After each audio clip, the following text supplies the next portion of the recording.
महाराष्ट्राच्या राजकारणात पुन्हा एकदा मोठ्या फोडाफोडीची चाहूल लागली आहे.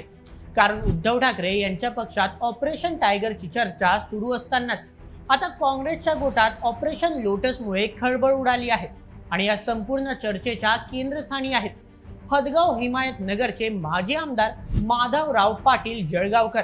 नांदेडमध्ये अचानक बोलावलेली कार्यकर्त्यांची बैठक, जळगावकरांच्या भाजप प्रवेशाच्या जोरदार अफवा आणि आधीच अशोक चव्हाणांच्या एक्झिटमुळे कमकुवत झालेली काँग्रेस, या सगळ्यांमुळे आता नांदेड पासून मुंबईपर्यंत एकच प्रश्न विचारला जातोय की माधवराव पाटील जळगावकर खरंच भाजपच्या वाटेवर आहेत का? त्याचप्रमाणे महाराष्ट्रात विरोधी पक्षाला कमकुवत करण्यासाठी पुन्हा एकदा सिस्टमॅटिक ऑपरेशन सुरू झालंय का? आणि सर्वात महत्त्वाचं म्हणजे नव्या हालचालीला परिणाम राज्यातील सत्ता समीकरणांवरही होणार का? तर चला, नांदेडमधील एका बैठकीपासून सुरू झालेल्या या राजकीय चर्चेमागचं खरं गणित समजून घेऊया आजच्या या व्हिडिओमध्ये. आजच्या बातमीचे लेखक आहे मेहुल मराठे.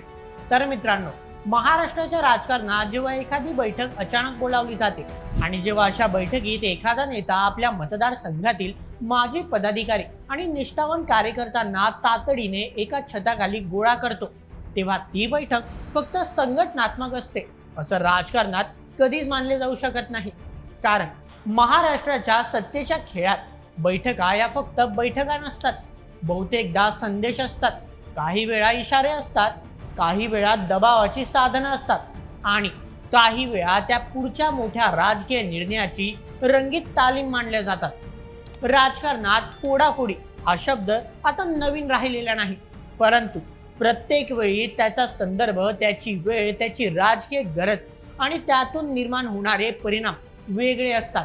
आज नांदेडमध्ये सुरू झालेली माधवराव पाटील जळगावकर यांच्या संभाव्य भाजप प्रवेशाची चर्चा ही फक्त एका नेत्याच्या पक्षांतराची अफवा म्हणून पाहिली जात नाही, तर त्यामागे महाराष्ट्रात विरोधी पक्षाची ताकद कमी करण्याची, काँग्रेसचा उरलेला प्रभाव मोडून काढण्याची आणि महायुतीची पकड अधिक मजबूत करण्याची एक मोठी सिस्टमॅटिक राजकीय रणनीती काम करत असल्याची शक्यता देखील व्यक्त होत आहे. कारण एक गोष्ट लक्षात घ्या की नांदेड हा फक्त एक जिल्हा नाही, तर तो महाराष्ट्रातील काँग्रेसच्या राजकारणाचा ऐतिहासिक, भावनिक आणि संघटनात्मक कणा राहिलेला प्रदेश आहे. शंकरराव चव्हाण, अशोक चव्हाण यांच्यासारख्या नेतृत्वामुळे नांदेडमध्ये काँग्रेसचा प्रभाव अनेक वर्षे टिकून राहिला, परंतु गेल्या काही वर्षात हीच काँग्रेस इथे ढासळताना दिसत आहे. आणि त्यात सर्वात मोठा धक्का बसला तो अशोक चव्हाणांच्या एक्झिटमुळे. अशोक चव्हाण काँग्रेसमधून बाहेर पडून भाजपमध्ये गेले आणि त्यानंतर नांदेडमधील काँग्रेसची संघटनात्मक पकड, कार्यकर्त्यांचा आत्मविश्वास आणि स्थानिक नेतृत्वाचा समतोल मोठ्या प्रमाणावर ढासळला. अशा वेळी माधवराव पाटील जळगावकर यांच्यासारख्या काँग्रेसशी दीर्घकाळ निष्ठा ठेवलेला चेहरा देखील जर पक्षापासून दूर गेला, तर ती केवळ एक बातमी राहत नाही, तर ती काँग्रेसच्या नांदेड जिल्ह्यासह राज्यातील प्रभावासाठी धोक्याची घंटा ठरू शकते. चला, सर्वात आधी माधवराव पाटील जळगावकर यांच्या राजकीय प्रोफाईल बद्दल जाणून घेऊयात. हिंगोली जिल्ह्यातील हदगाव हिमायतनगर या मतदारसंघात त्यांची मजबूत पकड मानली जाते. ते फक्त निवडणूक लढवणारे नेते नाहीत, तर ते गाव पातळीवर कार्यकर्ते, स्थानिक संस्थांशी संपर्क, सामाजिक नेटवर्क आणि काँग्रेसची जुनी परंपरा या सर्वांचा त्यांच्या भोवती एक राजकीय वर्तुळ तयार झालेला आहे. अगदी 2004 पासून काँग्रेसमध्ये सक्रिय असलेले आणि 2009 मध्ये काँग्रेसकडून उमेदवारी मिळवून विधानसभेत पोहोचलेले जळगावकर हे पारंपरिक काँग्रेसच्या विचारसरणीतून आलेले नेते मानले जातात. म्हणजेच त्यांचा संभाव्य निर्णय हा फक्त तिकीट मिळेल का किंवा सत्ता कुठे आहे एवढ्यावरच मर्यादित नाही, तर त्यामागे स्थानिक पातळीवरची अस्वस्थता, बदलती राजकीय जमीन, पुढील निवडणुकांचे गणित, निधी प्रभाव, प्रशासन यांचा एकत्रित विचार असल्याची शक्यता आहे. आता अशातच प्रश्न निर्माण होतो की अचानक बोलावलेली ही बैठक एवढी महत्त्वाची का ठरली? तर राजकारणात काही बैठका या केवळ संघटनात्मक असतात, काही शक्ती प्रदर्शनासाठी असतात आणि काही बैठका संदेश देण्यासाठी असतात. परंतु ज्या बैठकीत सरपंच, उपसरपंच, सेवा सहकारी संस्थांचे संचालक, चेअरमन, माजी विद्यमान पदाधिकारी, स्थानिक कार्यकर्ते अशा सगळ्या पातळींवरच्या लोकांना तातडीने बोलावलं जातं, त्या बैठकीचा अर्थ फक्त आढावा असा नसतो. त्या बैठकीतून दोन संदेश जातात. एक म्हणजे मी अजूनही या मतदारसंघात केंद्रस्थानी आहे आणि दुसरा म्हणजे मी काहीतरी मोठा निर्णय घेण्याच्या उंबरठ्यावर आहे.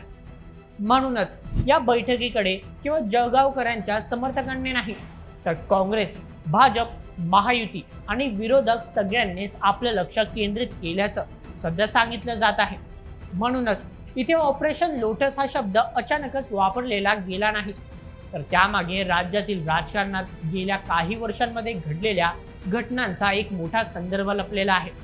शिवसेनेत फूट पडली, राष्ट्रवादीत फूट पडली, स्थानिक स्वराज्य संस्थांमध्ये विरोधी पक्षातील नगरसेवक, पदाधिकारी, जिल्हा पातळीवरील नेते सत्ताधारी बाजूकडे गेले.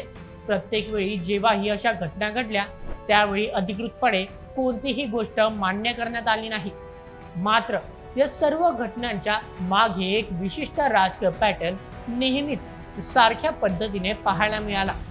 तो म्हणजे विरोधक कमकुवत करायचे, त्यांची स्थानिक ताकद काढून घ्यायची, त्यांच्या कार्यकर्त्यांचे मनोबल तोडायचे आणि अशा प्रकारे निवडणूक यंत्रणा हळूहळू सत्ताधारी बाजूला आणायची.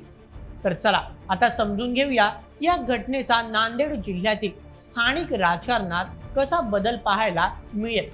मित्रांनो, वरिष्ठ नेते अशोक चव्हाण यांनी काँग्रेसला सोड चिठ्ठी देत भाजपमध्ये प्रवेश केल्यानंतर राज्यातील भाजपला फक्त एक मोठा राजकीय चेहराच मिळाला नाही, तर त्यासोबतच काँग्रेसच्या बाले किल्ल्यातील घुसण्यासाठी तयार रस्ता देखील मिळाला.